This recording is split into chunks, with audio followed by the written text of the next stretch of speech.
the chance to be with you tonight. And come on there we go.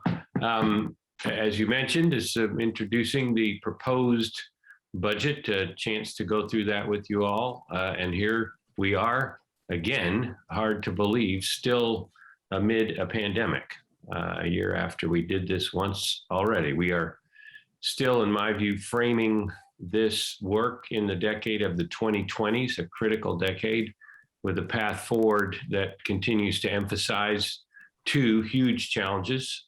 First, sustainability / climate change, and second, inclusion. Just 2 weeks ago, the International Panel on Climate Change gave what the UN Secretary General called a code red for humanity about the needs for responding to climate change. And also, we know how important it is to assure there is a place for everyone in a very uncertain future with deep inequalities persisting. And of course, the pandemic is still with us a year later, indeed surging anew. Like 2021, as we did this budget a year ago, this is another rainy day budget. The big difference is this year, the federal help that we have, unlike the primarily city-funded Recover Forward of a year ago, covering this year, we now have substantial federal help, which makes a huge difference.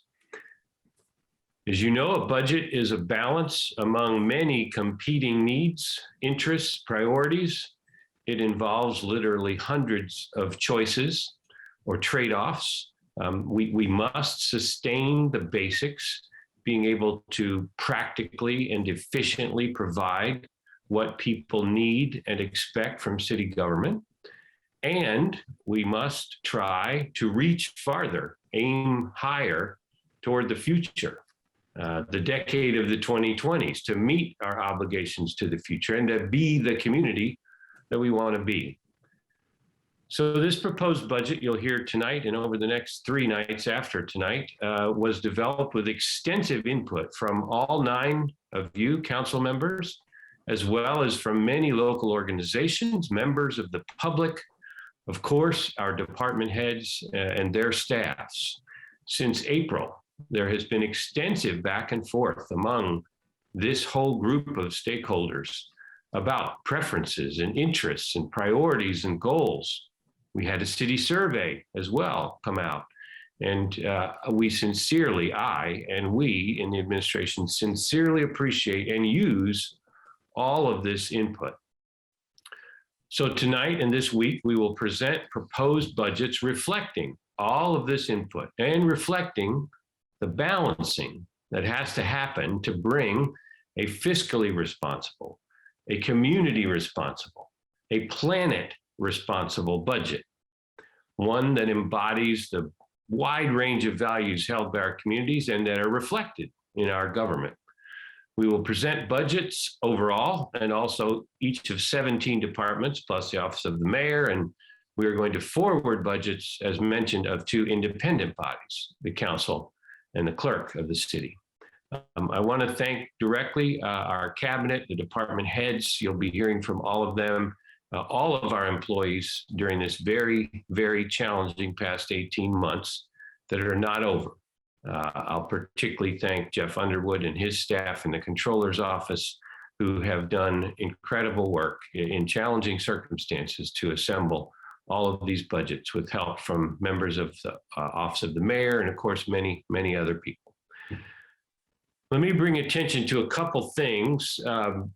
First, you'll see in virtually every budget memo 3 sections I want to note. One on COVID-19 and its impact, another on sustainability and climate, and each department's summary and introduction of some of the work they're doing, and then finally on equity and inclusion.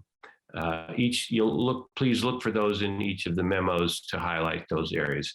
You will also see in several of the budget memos Recover Forward sections reflecting American Rescue Plan Act investments that we're proposing as part to help identify that funding source. And I'll also just note, as you usually do, you will find goals listed in each memo, each department, very specific, measurable, important goals, filling all those memos, all for the importance of transparency and accountability, which we so support. The second framing item, just introduction, is it's worth noting, I think, this being my 6th budget presentation to you all, it's worth noting the enormous efforts that have gone into planning in the last 5 years together, and now, in many ways, a lot of implementing of plans that we have. In 2016, we began with 3 task forces, short-term on wage growth, on innovation, on fiscal responsibility. And then, of course, since then, we've had a comprehensive plan, a unified development ordinance, transportation plan, a sustainability plan, a climate action plan, parks and its new 5-year plan, fire with a strategic plan in the works to complete this year, police and their accreditation and the standards that they are adopting, the housing strategy document recently completed, sewer and water and new stormwater master plans at utilities, the hospital reuse master plan, transportation demand management strategy, parking study, et cetera. We will be reporting on progress on those several specific plans in the coming months, especially climate action, comprehensive and transportation plans. All of them inform the budget. And it's kind of important to note that framing that lies behind much of this. And of course, as I've mentioned, the American Rescue Plan Act and the CARES Act from last year, the American Rescue Plan Act, ARPA, this year dramatically changed the context for this budget. So let me give an overall summary fiscally of the budget, and then a few other topics, and then hand it over to Mr. Underwood. First, an overall summary. The budget presentation is about $179 million of overall appropriation and spending. 107 of that in the civil city, and then including 3 other departments, adding up to the total with utilities of about $44.5 million, Bloomington Transit about $15 million, and Bloomington Housing Authority about $12 million. This covers over 850 full-time equivalent employees, 17 departments. We like to remember there's more than $1 billion of assets that we are stewarding, protecting, investing in. You will hear tonight we are proposing 17 new positions in city government, civil city, virtually all in public safety, which I'll go into soon. We're also proposing about $15 million in recovery from federal funding, focused on transforming the future. Let me go just a bit deeper into the fiscal overview. You'll recall that for this current year, a year ago, in developing the 2021 budget, we worked with $2 million of city reserve funding to support counter-cyclical investments, jobs, housing, safety net, and much that we needed during the pandemic. Our goal was to preserve reserves at 25% of operating annual funds, and we have done so. In 2022, we have a new opportunity with a fundamental reliance to address challenges with $1 million of CARES money and really about $10 million of American Rescue Plan Act money in the civil city, plus another $5 million of federal money flowing into Bloomington Transit and others into HAND and the Housing Authority and others. Just for context, the state, which determines the property tax levy, has set the 2022 levy to increase 4.3%. That is the highest in 15 years in terms of growth of that levy based on factors, as you know, at the state level of average income increase, et cetera, over 7 years. Our assessed value, we've just been learned, is up over $4 billion, more than 5%, a second year in a row of very healthy assessed value increase. But we also have learned that the local income tax projection for next year is down about 7%, reflecting a number of factors. We did expect it to go down, as we indicated to you a year ago this time. We will continue to be a low tax city in light of all of those factors, it looks like. Quick personnel overview. Our most important resource, as you know, are people. Again, thanks to our cabinet, all of our city employees for their extraordinary work these past 18 months of the pandemic. Our continuity of city government team continues to meet to assure our continued service. We will be continuing in the budget 1.5% of the personnel budget focused on training and investments. That's a tripling of what it was when I came into office. Continuing the COVID-related benefits, flex time, leave policies, et cetera, as well as the $100 wellness benefit for vaccine demonstration. Mention 3 new points in the budget. First, we know in union members of our employee base, union members are part of bargaining units that set their salary increases each year. All 3 of our unions, police, fire, and AFSCME, are under contracts for 2022 that determine those increases. For our non-union employees, this budget proposes a 2.75% increase on wages or salaries. That's the largest since I've been mayor, and I'm very proud to bring that to you. In addition, second, it also proposes a one-time $500 bonus effectively to every employee, union and non-union, for their service during this crisis. They have been fantastic. City government has not closed for 1 hour. The services have carried through extraordinary challenges. And in addition, regular part-time employees will be eligible for a $300 bonus to be paid in January. And finally, third, in terms of personnel, we will be planning to introduce a new paid family leave program in the latter half of 2022. There may be federal programs coming, but we are committed to providing a new paid family leave program. So I'm very pleased about all of that. Let me just note that you are going to hear a lot of things about budgets, I know, over the next 4 nights. Lots of details to come. I just want to highlight 2 big pictures for 2022, which are 1, public safety investments, and 2, are transformative investments in Recover Forward, moving us as a community forward. So first, on public safety, that most fundamental obligation of city government, in particular for the police department, that part of public safety, these have been challenging times. It's true for police forces everywhere in our country, including here. We've seen increasing gun presence, gun violence. We've, of course, had to deal with the pandemic and the stress it puts throughout our community and our people. We definitely see recruitment and retention issues like everywhere across the country again, including staffing. As you all know, I think we funded 100 sworn officer positions for 2021. Our current staffing is in the low 90s, despite very active recruiting and hiring, and despite new benefits that we've added, including substantial housing allowances and take-home cars for numbers of our sworn officers.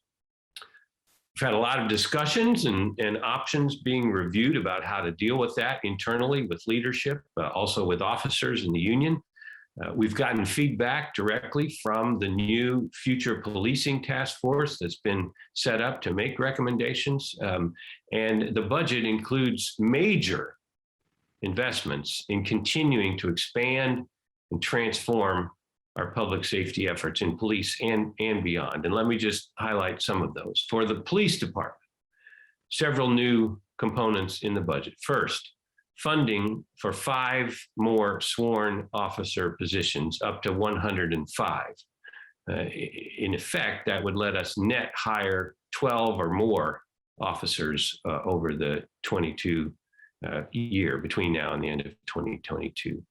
Second, additionally, 5 new non-sworn officer positions, including 4 additional community service specialists. These also been known as neighborhood specialists. These are non-sworn officers, non-sworn positions who can help provide public safety services in many ways. And in addition, a new director of civilian operations, a non-sworn, overseeing much of the non-sworn operations of the police department. So those 5 new non-sworn positions. Third, the budget includes a $250,000 appropriation for a recruitment and retention pool. The details of how to invest that will be worked out with the police department members and others to identify the best ways to use that substantial new pool for recruitment and retention during 2022. In addition, we will be exploring a new physical location. Obviously, you know, the police department got hit hard, headquarters on 3rd Street during the flood of mid-June. We are relocating some folks, and we are reviewing options for new physical location. And let me note, just all those things I've just mentioned were actually generally the recent recommendations as well of that Future of Policing Task Force, and we greatly appreciate their encouragement and their review and continued advice about that. We will also be implementing phase 1 of salary adjustments for senior leadership, a result of the salary study and the organizational assessment. The Fraternal Order of Police, just for the record, their negotiated salary increase will be 2.9% during 2022, plus, of course, the $500 bonus that I mentioned, and we will be negotiating in 2022 for the new contract for the Fraternal Order of Police. As the fire department component of public safety, we're planning, and the budget seeks 2 new positions of community care specialists. They really focus on health responses, health prevention, 2 new positions that we're very excited about, as well as a new assistant deputy chief for administration and planning, and as well for fire. As you know, we are exploring physical location, particularly related to the downtown station, which took it on the chin in the flood of June 18th, 19th. And finally, in public safety, the dispatch services, we're proposing 3.5 new frontline positions at dispatch. So in a way, as we've discussed in some settings, this is moving toward public safety as a more integrated and more diverse set of operations beyond just more traditional views of police and fire departments, both in terms of personnel and their work, as well as types of service delivery. So I look forward to happy to talk more about that if you like. Second major component of the budget, of course, is the transformative investments of Recover Forward 3.0, new transformative investments to let our city address major challenges and support investments to help our community move forward well. This includes federal money of $6 million very directly for transformative investments, really more than $10 million if you look at transit and housing authority and housing and neighborhood development as well. All of this filtered through the lenses of sustainability and inclusion equity. In jobs programs, green jobs, job programs focused on hard to employ individuals or groups of people, growth sectors of our economy, digital new economy, local agriculture, arts, investments in transforming us forward, as well as in housing, major proposed investments improving our sustainability and our inclusion equity in house and home ownership, in rental housing, as well as substantial additional investments for those experiencing homelessness beyond the 2021 appropriations, which you approved just last week.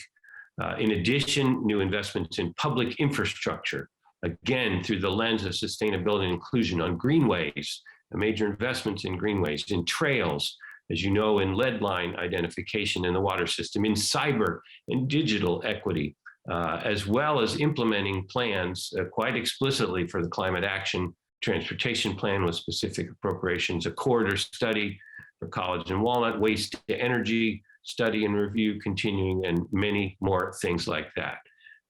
You'll hear much about that in each of the departments that will be presenting those components. In addition, of course, there are ongoing transformative investments that are part of our city government beyond the America Rescue Plan, Recover Forward, including, you'll hear all-electric buses, plans now totaling up to 10 all-electric buses on the books. That's about 25% of our bus fleet. You'll hear about, of course, the Housing Authority's conversions and rehabilitations of more than 200 public housing units, modernizing those, of course, continued investments from parks in our trails and such. As well, nearly $4 million of American Rescue Plan Act money that we would call basically revenue replacement, supporting basic services, including information technology, network security, fundamental telephone improvements, fundamental investments, revenue replacement in the Parks Department and Public Works Departments, both of which took major revenue hits during the pandemic, as well as some of these investments in public safety I've identified. So I won't go through in detail more programs and innovations that we have. You'll hear that from department heads through the evenings on energy and solar and efficiency and housing changes, parks, maintenance and upgrades in the new futsal court and a cemetery scatter garden and bicentennial trails and the jobs programs. I've talked about 1,000 households who mulch, these pilot innovation programs to help us revisit the leafing system that we have, as well as project management resources that you'll hear about, which will help us deal with major projects on our plate, like the hospital reuse, like the trades district, the arts facilities in front of us, housing, and so on, and the continued evolution in public safety. So I think I'm going to end without taking all of my time. I want to just note to close that these have been really tough times for many of us over the last 18 months of the pandemic. I want to explicitly note that our staff, from department heads to frontline, are quite stretched. These have been very challenging times to deliver city services. I'm very proud of the services that our city employees have given our community over these past 18 months. Just even one example of the incredible collaboration with the county, the health departments, the public education systems in dealing with the pandemic have just been exceptional, and they're typical of what our employees have done. I am sensitive to taking on too much. We have capacities to do what we can do. At the same time, this budget seeks to support our employees well, and also to move our community forward into recovery, into this incredibly important decade of the 2020s, responsibly, actively, toward a more sustainable and a more inclusive future. We appreciate your input. We appreciate your consideration, your feedback, and we'll be asking for your support for this budget. And I'd be happy to take any questions. Other than that, I'll be handing it back to you, Mr. Chair. Thank you, Mr. Mayor. I think in the past, we've heard the introduction and overview from the controller and from HR before we've taken questions. So if you don't mind, I think we're going to go that order. So stick around. Sure. And there is no, it's not